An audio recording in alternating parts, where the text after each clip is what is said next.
அகம்புறம் channel சொந்தங்களுக்கு என்னோட அன்பு வணக்கம். இன்னைக்கு நான் உங்களோட பகிர்ந்துக்க போகிற விஷயம் இன்றைய சூழ்நிலையில் ரொம்ப ஒரு தேவையான விஷயம் அப்படின்னு நினச்சனால நான் இதை இன்னைக்கு உங்களோட பகிர்ந்துக்கிறேன். அதாவது நம்ம எல்லாரோட வாழ்க்கையிலையுமே இந்த ஒரு விஷயத்தை நிச்சயமாக நம்ம கடந்து வந்திருப்போம். அது என்ன அப்படின்னா ரொம்ப சாதாரணமாக இருமல் அப்படிங்கிற விஷயம் தான். சில சமயம் நமக்கு ஒரே ஒரு நாள் மட்டும் வந்துட்டு போயிருக்கும், இல்லை ஒரு வாரம் இருக்கும். சில பேருக்கு இதே இருமல் மாத கணக்கில் கூட இருக்கும். அதாவது ஆங்கிலத்தில் குரோனிக் காஃப் அப்படின்னு சொல்லுவாங்க. குரோனிக் அப்படின்னா நாட்பட்ட ஒரு இருமலாக இருக்கும். அவங்க எப்போ பார்த்தாலும் இருமிட்டே இருப்பாங்க. அதுக்காக பல மருந்து மாத்திரைகள் எடுத்துப்பாங்க. ஆனால் அந்த இருமல் குணமாகவே ஆகாது. இந்த இருமலுக்கு பின்னாடி என்ன விஷயம் இருக்கும் அப்படின்னா கபம் இருக்கும். அதாவது கபம் அப்படிங்கிறது ஆயுர்வேதம் 3 விஷயங்களை சொல்லுது. அதாவது கபம், பித்தம், வாதம் அப்படின்னு சொல்றாங்க. அதுல இந்த கபம் அப்படிங்கிற ஒண்ணு இருக்கிறப்போ அது உடம்புல சளி அதிகப்படுத்தும், இருமல் வரும், காய்ச்சல் வரும், ஏன் காச நோய் வரைக்கும் கூட வரும். இன்னைக்கு உலகத்தையே அச்சுறுத்துற இந்த கொரோனா வியாதியோட ஒரு முக்கிய அறிகுறியாவே இந்த சளி, அதாவது இந்த கபம் தான் இருக்கு. நம்ம யாருக்கு இருமல் வந்தாலும் நம்ம என்ன செய்வோம் அப்படின்னா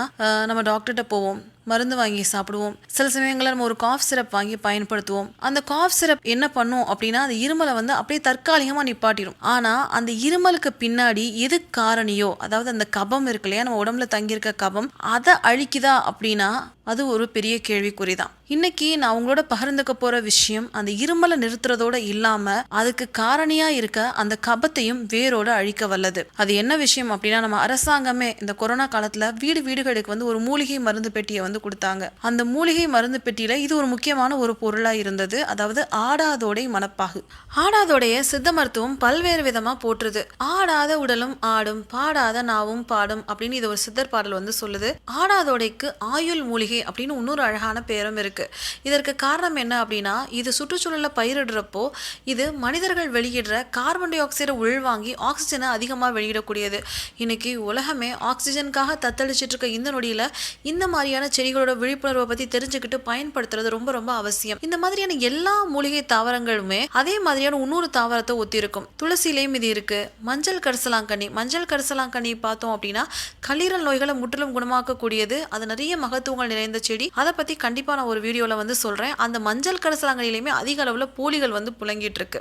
அதே மாதிரி இந்த ஆடாதோடையிலுமே சிற்றாடாதோடை அப்படின்னு ஒன்று இருக்கு. அது 2 அடி அளவு மட்டுமே வளரக்கூடிய ஒரு செடி. ஆனால் நம்ம ஆடாதோடை மருத்துவத்தில் பயன்படுத்துகிற ஆடாதோடை அப்படிங்கிறது 6 அடி வரைக்கும் கூட வளரக்கூடியது. இந்த ஆடாதோடையோட இலைகள் எப்படி இருக்கும் அப்படின்னா நல்ல நீண்டு மாவிலை மாதிரி இருக்கும், வெள்ளை நிற பூக்கள் இருக்கும். இந்த ஆடாதோடையை சரியா தெரிஞ்சுக்கிட்டு பயன்படுத்துறது ரொம்ப அவசியம். இன்னைக்கும் நம்ம தமிழ் கிராமங்களில் இந்த ஆடாதோடை இலையை சரியா கண்டுபிடிச்சு பயன்படுத்துறாங்க. இதுக்கு ஆடு தின்னா பாழை அப்படின்னு சொல்றாங்க. ஏன்னா ஆடுகள் இந்த இலைகளை எப்பயுமே சாப்பிடாது. இதுல ஒரு நல்ல கசப்பு சுவை இருக்கனால இதை ஆடுகள் சாப்பிடுறதில்ல.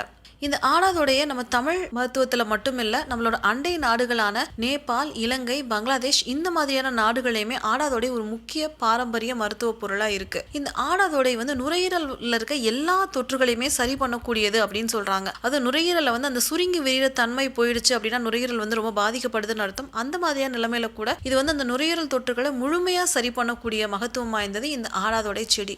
இப்போ ஆடாதோடையோட பயன்களை பத்தி பார்ப்போம். நான் இந்த வீடியோட ஆரம்பத்துல சொன்ன மாதிரி கபம் சார்ந்த எல்லா பிரச்சனைகளும், அதாவது சளி, இருமல், காச நோய் வரைக்கும் இது தீர்க்குது. உடம்புல தங்கியிருக்க கோழையை வெளியேற்றுது.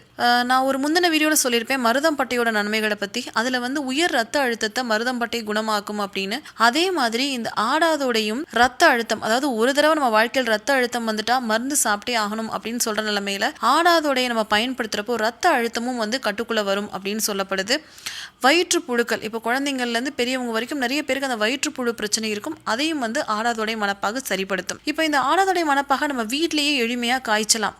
அதாவது ஒரு சின்ன குறிப்பு என்ன அப்படின்னா, 1 கிலோ ஆடாதோடை இலைகளை நம்ம வாங்கணும் அப்படின்னா அந்த இலைகள், நரம்புகள் எல்லாத்தையுமே நல்லா சுத்தப்படுத்திட்டு அதை ஒரு 5 லிட்டர் அளவுள்ள தண்ணி ஊற்றி அதை கெட்டியான கஷாயமாக காய்ச்சி, அதாவது 1 லிட்டர் வரைக்கும் கெட்டியான கஷாயமா காய்ச்சி அதுக்கப்புறம் கருப்பட்டி இருக்கு இல்லையா, ஸோ அந்த கருப்பட்டியை அதோட சேர்ந்து கலந்து நம்ம ஆடாதோடை மணப்பாக தயாரிக்கலாம். கருப்பட்டியை ஏன் நம்ம மூதாதையர்கள் அதிகமாக பயன்படுத்தினாங்க அப்படின்னா உண்மையிலே ரொம்ப ஆச்சரியமா இருக்கும். ஏன்னா கருப்பட்டியில அத்தனை நிறைய மருத்துவ குணங்கள் இருக்கு. அதாவது நாட்டு வெல்லத்தை விட கருப்பட்டி எத்தனையோ நோய்களை தீர்க்குது. கருப்பட்டியை பத்தி கண்டிப்பா நம்ம சேனல்ல தனியான ஒரு வீடியோல பார்க்கலாம். இந்த மாதிரி நம்ம ஆடாதோடை மணப்பாக வீட்டிலேயே காய்ச்சலாம். ஆனா இதை வந்து இந்த மாதிரியெல்லாம் நல்லா காய்ச்ச முடியாது அப்படிங்கிறவங்க இப்போ நிறைய நாட்டு மருந்து கடைகளில் பரவலாக அந்த ஆடாதொடை மணப்பாகு வந்து கிடைக்குது. அங்கே நம்ம வாங்கி பயன்படுத்தலாம். ஆனால் வந்து எந்த ஒரு பொருளுமே தரமான பொருளாக வாங்கி பயன்படுத்துறது நல்லது. ஆடாதொடை மணப்பாகுக்கு ஒரு சிறிய குறிப்பு என்ன அப்படின்னா, அது நீங்கள் வாங்குறது வந்து நல்ல தரமான ஆடாதொடை மணப்பாகா அப்படின்னா, அதாவது சரியான பதத்தில் காய்ச்சிருக்காங்க அப்படின்னா அதில் ஒரு நல்ல இனிப்பு சுவை இருக்கும். அப்புறம் நமக்கு ஒரு பெரிய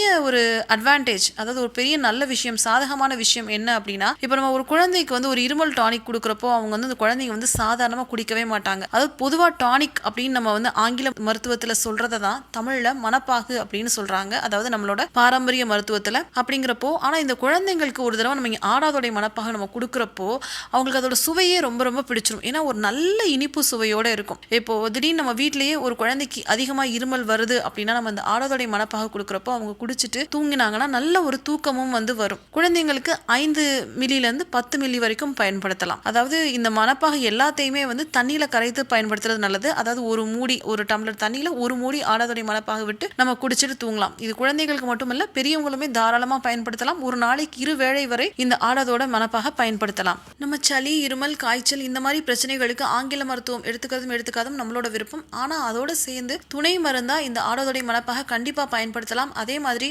நம்ம வீட்டில் குழந்தைங்களுக்கோ பெரியவங்களுக்கோ தொடர்ந்து கட்டுப்படாத இருமலோ இல்ல கபமோ இருக்கிறப்ப இனிமே நம்ம வந்து இருமல், அதாவது காஃப் சிரப், இருமல் டானிக் வாங்குறதுக்கு பதிலாக நிச்சயமா இந்த ஆடாதொடை மணப்பாக வாங்கி வீட்டில் வச்சிருக்கலாம். வீட்டில் வச்சு குடிக்கிறப்போ அதால கபம் மட்டும் இல்லை, இன்னும் பல பிரச்சனைகள், நம்ம உடம்புல இருக்க நிறைய பிரச்சனைகளை வந்து குணமாக்குற தன்மை அதுக்கு இருக்கு. அதே மாதிரி வீட்டில் பயிரிடுறப்போ அதனால வந்து சுற்றுச்சூழல் சுத்தமாகுது, நிறைய ஆக்சிஜன் உற்பத்தி வருது. இந்த மாதிரி விஷயங்களை நம்மளும் தெரிஞ்சுக்கிட்டு கண்டிப்பா பயன்படுத்துவோம். இந்த தகவல் வந்து வேற யாருக்காவது பயனுள்ளதா இருக்கும் அப்படின்னு நீங்க நினைச்சீங்கன்னா கண்டிப்பா ஷேர் பண்ணுங்க. மறக்காம இந்த மாதிரியான பயனுள்ள தகவல்களை நீங்க கேட்கறதுக்காக அகம்புறம் சேனலை லைக் பண்ணுங்க, கமெண்ட் பண்ணுங்க, கண்டிப்பா சப்ஸ்கிரைப் பண்ணுங்க.